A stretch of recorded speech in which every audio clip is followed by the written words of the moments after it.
तो हेलो दोस्तों, नमस्कार। आप सभी का हमारे यूट्यूब चैनल पर स्वागत है। यदि आप लोग क्लास 12 के स्टूडेंट हैं और 2024 में बोर्ड परीक्षा देने वाले हैं, तो आप सभी लोगों के लिए हमारे यूट्यूब चैनल पर बहुत ही अच्छी तैयारी करवाई जा रही है। चाहे आप जिस सब्जेक्ट की बात कर लें, चाहे फिजिक्स की बात करें, केमिस्ट्री की बात करें, बायोलॉजी की बात करें, हिंदी की बात करें, इंग्लिश की बात करें, तो सभी सब्जेक्ट की बहुत ही अच्छे तरीके से तैयारी करवाई जा रही है। और बहुत ही कह सकते हैं कि उन्हीं प्रश्नों को कराया जा रहा है जो कि आपके बोर्ड एग्जाम के लिए बहुत ज़्यादा ज़रूरी है।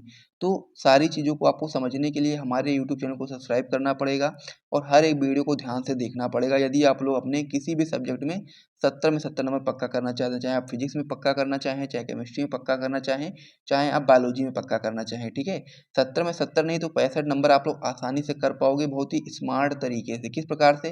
जैसे कि हम लोग बात करें क्लास 12 फिजिक्स की, ठीक है।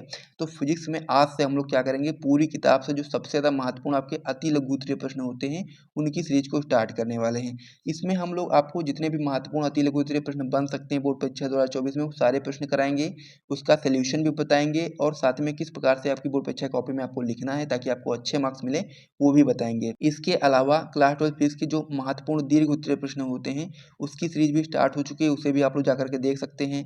बायोलॉजी की बात करें तो बायोलॉजी में भी आपके क्लास 12 बायोलॉजी के जितने भी महत्वपूर्ण अति लघु उत्तरीय प्रश्न होते हैं उसकी भी सीरीज स्टार्ट हो चुकी है। दीर्घ उत्तरीय प्रश्न की सीरीज भी स्टार्ट हो चुकी है, लघु उत्तरीय प्रश्न की भी सीरीज स्टार्ट हो चुकी है। यानी इस सीरीज के अंतर्गत चाहे अति लघु उत्तरीय की बात करें, चाहे दीर्घ उत्तरीय की बात करें, चाहे लघु उत्तरीय की बात करें, उसमें हम लोग पूरी किताब से जो सबसे ज़्यादा महत्वपूर्ण प्रश्न होते हैं उनको हम कराएंगे, ठीक है। जैसे अति लघु उत्तरीय की बात करेंगे तो जितने भी आपके महत्वपूर्ण अति लघु उत्तरीय प्रश्न होंगे पूरी किताब में वो सारे हम लोग इस सीरीज के अंतर्गत करा देंगे, ठीक है। तो आपको ध्यान से देखना है और हर एक सीरीज को अच्छे तरीके से फॉलो करना है यदि आप लोग अपनी बोर्ड परीक्षा 2024 में 70 में 70 नंबर पक्का करना चाहते हैं।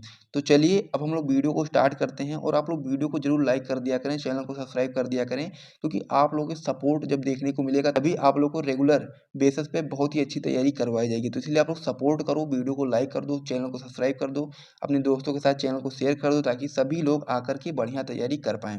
उसके अलावा वीडियो को शुरू करने से पहले मैं आपको बताना चाहता हूँ कि यदि आप लोग चाहें तो आप लोग हमारा टॉपर ग्रुप को ज्वाइन कर सकते हैं इस प्रकार के notes plus important question answer वगैरह को प्राप्त करने के लिए। अब ये टॉपर ग्रुप क्या है और उसमें क्या क्या चीज़ें मिलती हैं, तो जैसे कि मान लीजिए आप लोग फिजिक्स के लिए टॉपर ग्रुप लेते हैं तो उसका प्राइस मात्र 100 रुपये रखा गया है, यानी कि एक सब्जेक्ट के जो टॉपर ग्रुप का प्राइस है वो मात्र 100 रुपये रखा गया है।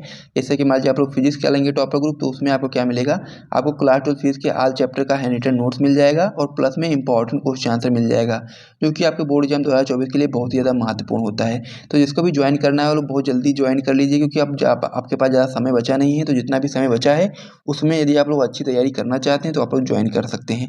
कैसे ज्वाइन करेंगे वो भी मैं आपको यहाँ पर बता देता हूँ। आपको इस नंबर पर कॉन्टैक्ट करना है, नंबर आपका हो जाता है 97 93 44 00 81 पर आपको व्हाट्सएप पर मैसेज करना है, ठीक है। आप लोग मैसेज कर देना जिस भी सब्जेक्ट के लिए आपको टॉपर ग्रुप ज्वाइन करना है वो हम आपको बताएंगे किस प्रकार से ज्वाइन करेंगे आप लोग, तो आप लोग वहाँ से आप लोग ज्वाइन हो सकते हैं और इस प्रकार के notes plus important question answer वगैरह को प्राप्त कर सकते हैं। तो चलिए अब हम लोग अपनी वीडियो की बात कर लेते हैं। तो आज की इस वीडियो में हम लोग पढ़ने वाले हैं कक्षा 12 फिजिक्स पूरी किताब से जो आपके सबसे ज़्यादा महत्वपूर्ण अति लघु उत्तरीय प्रश्न होते हैं उसकी सीरीज आज स्टार्ट हो रही है। उसका पहला पार्ट आज हम लोग करने वाले हैं और उसमें महत्वपूर्ण प्रश्नों को देखने वाले हैं जो कि आपके बोर्ड एग्जाम 2024 में जिनकी आने की संभावना है। तो चलिए हम लोग देखते हैं अपना पहला प्रश्न क्या हो जाता है आपका। तो इसमें जो हमारा पहला क्वेश्चन है यही बहुत ही महत्वपूर्ण क्वेश्चन है, जो कि आपका हो जाता है कि वैद्युत क्षेत्र की तीव्रता की परिभाषा तथा इसका मात्रक लिखिए। इंपॉर्टेंट क्वेश्चन है, बोर्ड एग्जाम में कई बार पूछा भी गया है, तो आप लोग इसे अच्छे तरीके से तैयार करेंगे। आप लोग बताएंगे यहाँ पर उत्तर इसमें कि वैद्युत क्षेत्र में एकांक परीक्षण आवेश पर लगने वाले वैद्युत बल को वैद्युत क्षेत्र की तीव्रता कहते हैं। इसे हम लोग ई से प्रदर्शित करते हैं। क्या होता है परिभाषा, एक बार फिर से रिपीट करता हूँ कि वैद्युत क्षेत्र में एकांक परीक्षण आवेश पर लगने वाले वैद्युत बल को वैद्युत क्षेत्र की तीव्रता कहते हैं, ठीक है। ये चीज़ आपको यहाँ पर याद रखना है, तो इसको आप लोग अच्छे तरीके से तैयार कर लो। इसका फॉर्मूला आपका हो जाता है ई बराबर एफ अपान में क्यू नॉट, ठीक है। ई आपका वैद्युत क्षेत्र हो जाता है और एफ आपका जो हो जाता है विद्युत बल हो जाता है और आपका क्यू जो आपका हो जाता है आपका परीक्षण आवेश हो जाता है, क्यू नॉट आपका परीक्षण आवेश हो जाता है। तो ये चीज़ आपको यहाँ पर समझ लेना है। अब इसका हमसे मात्रक पूछा है, तो मात्रक आप लोग बता सकते हो कि इसका मात्रक जो होता है पहला मात्रक होता है न्यूटन अपान में कूलाम। यहाँ से आप लोग देख सकते हो एफ, तो एफ जो आपका हो जाता है बल का मात्रक क्या हो जाता है न्यूटन, और क्यू यानी कि आवेश का मात्रक कूलाम हो जाता है। तो यहाँ से एक पहला मात्रक आ गया आपका न्यूटन अपान में कूलाम, और दूसरा मात्रक आपका हो जाता है इसमें वोल्ट अपान में मीटर, क्योंकि जो आपका वैद्युत क्षेत्र की तीव्रता होती है उसके दो सूत्र होते हैं। एक होता है आपका E बराबर F अपान में क्यू नॉट, जो कि मैंने आपको यहाँ पर दिखाया है, और दूसरा आपका होता है E बराबर B अपान में D। ठीक है, तो यहाँ से आपका जो दूसरा मात्रक होता है वोल्ट अपान में मीटर, वो आपका यहाँ से इस फॉर्मूले से निकल करके आ जाता है। ठीक है, तो इस प्रकार से आपके वैद्युत क्षेत्र की जो तीव्रता होती है उसका फॉर्मूला होता है E बराबर F अपान में क्यू नॉट, और एक फॉर्मूला होता है E बराबर B अपान में D, और इसका मात्रक हो जाता है न्यूटन अपान कूलाम अथवा वोल्ट अपान मीटर, यानी कि दोनों इसके मात्रक हो जाते हैं। तो इस प्रकार से पहला क्वेश्चन जो था वो कंप्लीट हो चुका है, तो इसे आप लोग अपनी कॉपी में नोट कर लो। उसके बाद में फिर हम लोग अगले क्वेश्चन की ओर बढ़ते हैं। अगला क्वेश्चन हमारा हो जाता है कि वैद्युत द्विध्रुव आघूर्ण से आप क्या समझते हैं। ये बहुत ही महत्वपूर्ण क्वेश्चन है, वेरी इंपॉर्टेंट क्वेश्चन है, तो इसे आपको बहुत ही अच्छे तरीके से तैयार कर लेना है, क्योंकि ये आपका अति लघु उत्तरीय प्रश्न में इसके पूछे जाने की संभावना बहुत ही ज़्यादा है। ठीक है, तो आप लोग इसको अच्छे तरीके से तैयार कर लो। ठीक है, तो इसका आप लोग उत्तर इस प्रकार से बताओगे कि वैद्युत द्विध्रुव के किसी एक आवेश का मान तथा दोनों आवेशों के बीच की अल्पतम दूरी के गुणनफल को हम लोग क्या बोलेंगे, वैद्युत द्विध्रुव आघूर्ण बोलते हैं। इसे हम लोग P से दर्शाते हैं। ठीक है, अब वैद्युत द्विध्रुव जो परिभाषा है उसको हम लोग आसानी से समझने के लिए यहाँ पर आप लोग ध्यान दोगे कि वैद्युत द्विध्रुव क्या होता है। इस प्रकार से आपका वैद्युत द्विध्रुव होता है, आपका वैद्युत द्विध्रुव हो जाता है। ठीक है, तो इसकी जो बीच की दूरी कितनी होती है, यहाँ से यहाँ तक की दूरी कितनी होती है, 2L होती है, और ये आपका -Q और +Q आवेशों से मिलकर के बना होता है। ये चीज़ आपको यहाँ पर समझना है। ये आपका वैद्युत ध्रुव होता है जो कि आपका -Q और +Q आवेशों से मिलकर के बना होता है, और दोनों आवेशों की अल्पतम दूरी कितनी होती है, 2L होती है। तो यही चीज़ यहाँ से हम लोग को बताना है कि वैद्युत ध्रुव की किसी एक आवेश का मान, यानी कि आवेश किसी भी एक आवेश को हम लोग लिख सकते हैं। ठीक है, चाहे आप Q लिखो, यहाँ पर भी Q है, यहाँ पर भी Q है। ठीक है, तो मतलब चिन्ह से मतलब नहीं है, केवल आवेश का मान हम लोग को यहाँ पर लिखना है। तो आप लोग बताओगे कि वैद्युत द्विध्रुव के किसी एक आवेश का मान तथा दोनों आवेशों के बीच की दूरी के गुणनफल को हम लोग वैद्युत द्विध्रुव आघूर्ण कहते हैं। इसे हम लोग P से दर्शाते हैं। तो P बराबर क्या हो जाता है, Q × 2L, यही आपका फॉर्मूला हो जाता है वैद्युत द्विध्रुव आघूर्ण का। ठीक है, तो इस प्रकार से आप लोग यहाँ पर लिखेंगे P बराबर Q × 2L। तो ये भी क्वेश्चन आपका कंप्लीट हो चुका है, इसे भी आप लोग अपनी कॉपी में नोट कर लो। उसके बाद फिर हम लोग अगले क्वेश्चन की ओर बढ़ते हैं। महत्वपूर्ण क्वेश्चन है, तो इसे आप लोग बिल्कुल भी मिस नहीं कर सकते हो। अगले क्वेश्चन की ओर अब हम लोग देखते हैं। अगला जो क्वेश्चन है, कूलाम के नियम का सदिश रूप बताइए। ये भी महत्वपूर्ण क्वेश्चन है और इसकी संभावना ही बहुत ज़्यादा होती है आपके बोर्ड एग्जाम में आने की। तो हम लोग को बताना क्या है, कूलाम के नियम का क्या बताना है, सदिश रूप बताना है। कूलाम का नियम क्या होता है, उसका फॉर्मूला क्या होता है, आपको पता होना चाहिए।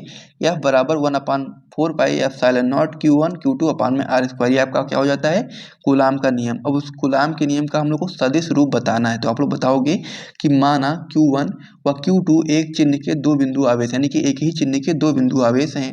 आवेश Q1 के कारण Q2 पर लगने वाला विद्युत बल हम लोग सबसे पहले ज्ञात करेंगे। तो क्या हो जाएगा, F12, यानी कि आवेश Q1 के कारण Q2 पर हम लोग लगा रहे हैं ना, तो क्या हो जाएगा, F12 बराबर 1/4 pi epsilon not Q1 Q2 अपान में R²R⁻12।